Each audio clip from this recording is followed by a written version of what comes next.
हर महादेव। ओम नमः शिवाय। सभी भक्तों को मेरा सादर नमस्कार। वीडियो शुरू करने से पहले मैं आप सबको एक बात कहना चाहूँगा कि जिस भाई ने अभी तक यह चैनल सब्सक्राइब नहीं किया है तो वह सब्सक्राइब करें और इस वीडियो को ज़्यादा से ज़्यादा अपने मित्रों को, सगे संबंधियों को शेयर करना मत भूलिएगा, क्योंकि आज मैं इस वीडियो में आपको कावड़ यात्रा के नियम, कावड़ के प्रकार और महत्व का जानकारी देने जा रहा हूँ। कावड़ का मतलब, कावड़ अर्थात ऐसा व्यक्ति जो अपने लक्ष्य की प्राप्ति के लिए अनेक प्रकार की कठिन से कठिन बाधाओं को पार कर जाए, उसे कावड़ कहा जाता है।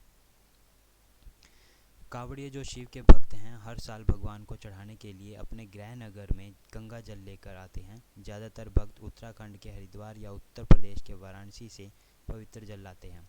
भगवान शिव अपने भक्तों में कोई भेदभाव नहीं करते। आदिकाल से भी जो भी भगवान शिव का भक्त रहा है उसने अपने समर्थ के अनुसार भोले भंडारी को प्रसन्न करके मनचाहा वरदान पाया है। उनमें से भगवान राम, भगवान परशुराम और लंकापति रावण ने भी अपनी घोर तपस्या और भक्ति से महादेव को प्रसन्न किया है।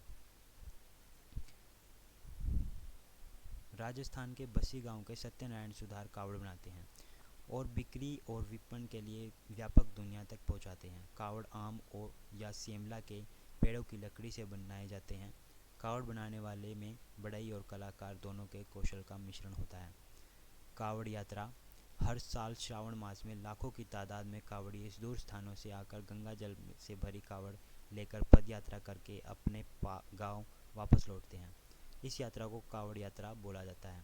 ऐसे ही बाबा भोले के एक भक्त आशीष उपाध्याय ने 22 जुलाई 2016 को हरिद्वार से जल लेकर बाबा विश्वनाथ वाराणसी में 18 दिनों के पैदल यात्रा के पश्चात लगभग 1032 किलोमीटर यात्रा संपन्न कर भगवान भोलेनाथ का जलाभिषेक किया। यह आज तक की सबसे लंबी कावड़ यात्रा में शामिल है। श्रावण की चतुर्दशी के दिन उस गंगा जल से अपने निवास के आसपास शिव मंदिरों में शिव का अभिषेक किया जाता है। कहने को तो ये धार्मिक आयोजन भर है, लेकिन इसके सामाजिक सरोकार भी हैं। कावड़ के माध्यम से जल की यात्रा का यह पर्व सृष्टि रूपी शिव की आराधना के लिए है। पानी आम आदमी के साथ साथ पेड़ पौधों, पशु पक्षियों, धरती में निवास करने वाले हजारों लाखों तरह के कीड़े मकोड़ों और समूचे पर्यावरण के लिए बेहद आवश्यक वस्तु है। उत्तर भारत के भौगोलिक स्थिति को देखें तो यहाँ के मैदानी इलाकों में मानव जीवन नदियों पर ही आश्रित है। यह फोटो हरियाणा के कैथल जिले में एक छोटा सा कस्बा सीवन है, वहाँ से ली गई है, जिसमें पंडित रामकिशन लोमस जी के सुपुत्र शंकर लाल जी और उनके मित्र नेसा सिंधा, सियाराम शास्त्री, रमेश व अन्य शामिल हैं। यह यात्रा हरिद्वार से सीवन तक पहली बार 250 किलोमीटर जुलाई 1990 में पैदल की गई थी। अगर कावड़ का इतिहास देखें तो हिंदू पुराणों में कावड़ यात्रा का संबंध दूध के सागर के मंथन से है। जब अमृत से पहले विष निकला और दुनिया उसकी गर्मी से जलने लगी तो शिव ने विष को अपने अंदर लिया। विश्व की नकारात्मक ऊर्जा को शून्य करने के लिए ही भक्त उनको गंगा जल और दूध अर्पण करके विष का असर कम करने की कोशिश करते हैं।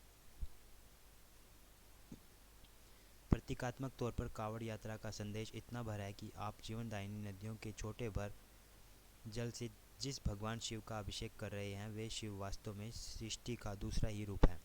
धार्मिक आस्थाओं के साथ सामाजिक सरोकार से रची कावड़ यात्रा वास्तव में जल संचय की अहमियत को उजागर करती है।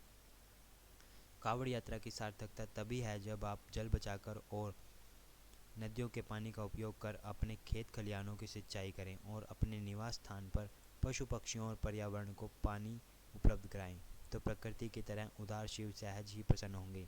श्रावण मास में भगवान शिव का जलाभिषेक करने के लिए कावड़ यात्रा निकाली जाती है। कावड़ी अपने कंधों पर गंगा जल से भरा कावड़ लेकर आते हैं और भगवान शिव का उसी गंगा जल से जलाभिषेक करते हैं। सबसे पहले भगवान शिव के परम भक्त भगवान राम ने माता सीता और लक्ष्मण के साथ सुल्तानगंज से गंगा जल लाकर बैद्यनाथ धाम के शिवलिंग के ऊपर अभिषेक किए और तभी से कावड़ यात्रा प्रारंभ हुई है। गुलशन कुमार की एक प्रस्तुति है, सुल्तानगंज से गंगा जल भरकर बैद्यनाथ धाम के ऊपर गंगा जल चढ़ाना है। तो ये एक बहुत ही अच्छा गाना है, उसे ज़रूर सुनिएगा। कावड़ का मतलब होता है कि कंधों पर रखा हुआ लकड़ी की एक डंडी जिसके दोनों सिरों पर एक एक पात्र रहता है, जिसे लोग कंधे पर रखकर पहले नदी पहुंचते हैं और वहां से जल लेने के बाद किसी भी शिव धाम पर पैदल या खाली पैर चलकर पहुंचते हैं और शिवलिंग का जलाभिषेक करते हैं। संतान की बाधा व उनके विकास के लिए, मानसिक प्रसन्नता हेतु, मनोरोग के निवारण के लिए, आर्थिक समस्या के समाधान हेतु कावड़ यात्रा शीघ्र व उत्तम फलदायी है। कावड़ यात्रा किसी भी जल स्रोत से किसी भी शिव धाम तक की जाती है। इन स्थानों के अतिरिक्त असंख्य यात्राएं स्थानीय स्तर से प्राचीन समय से की जाती रही हैं।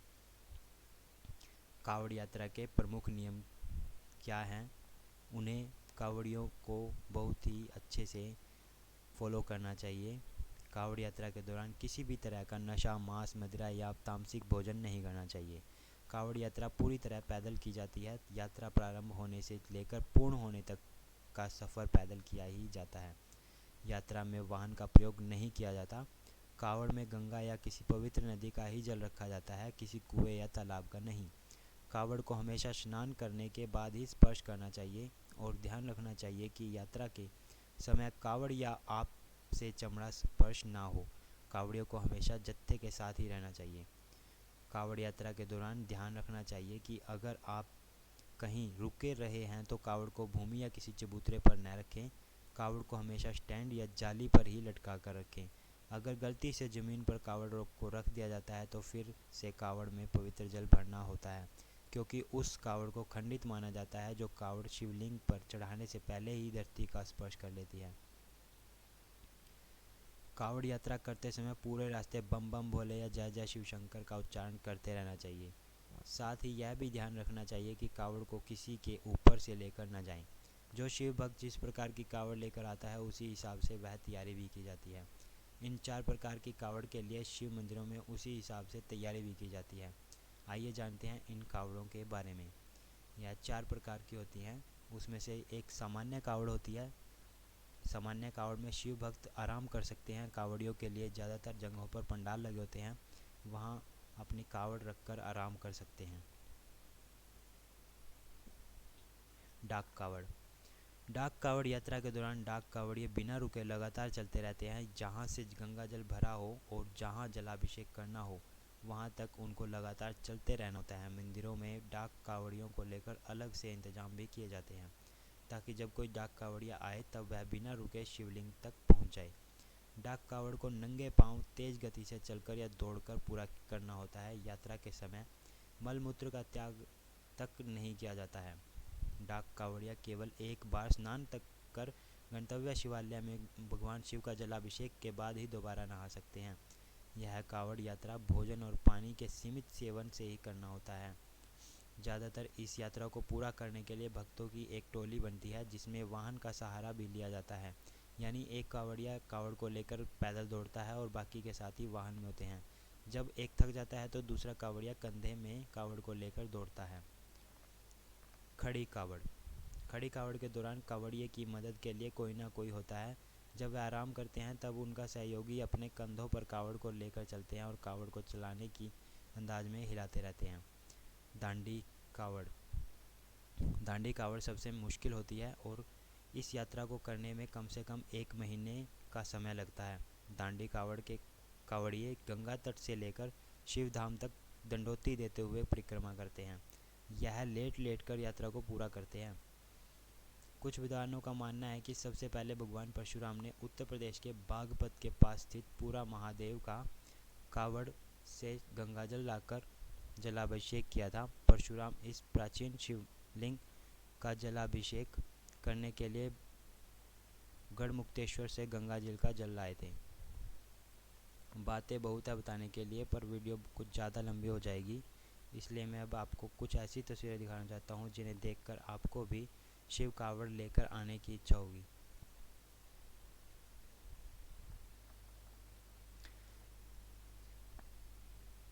ये एक छोटा सा बच्चा है। ये भाई है 250 किलो कावड़ जल 100 किलोमीटर पैदल यात्रा के साथ।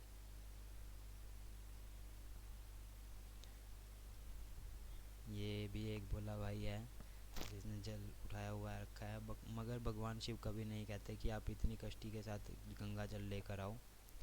इस भाई के दोनों हाथ ही नहीं हैं, फिर भी डाक कावड़ लेके हर आ रहा है।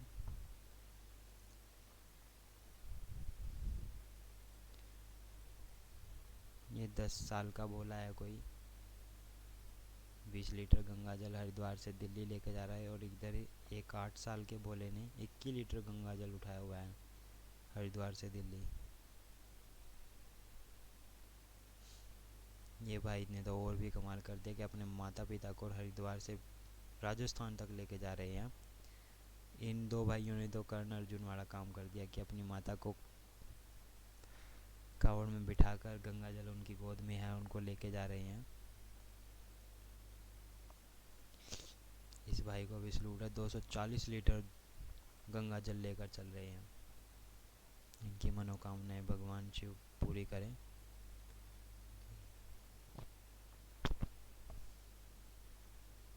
जय महाकाल।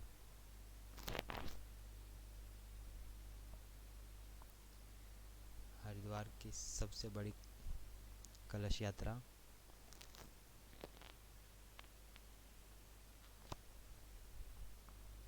पुलिस प्रशासन भी कांवड़ियों की सेवा करने के लिए तैयार रहती है। कांवड़ियों को सड़क पर चलने के लिए अलग से फुटपाथ का और यातायात का ख्याल रखती है।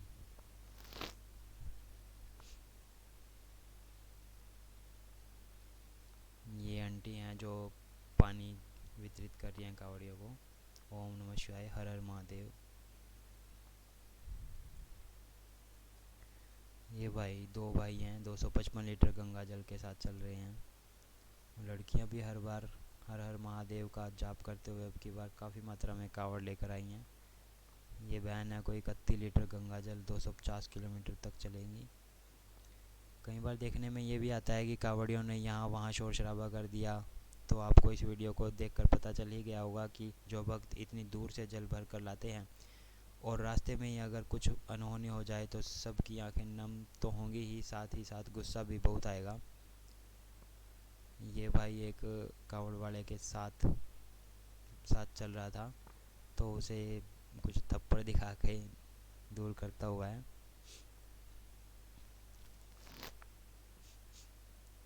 ये मोहित भाई है एक सोनीपत से, एक टांग पर कावड़ लेकर आए हैं। ओम नमः शिवाय, हर हर महादेव।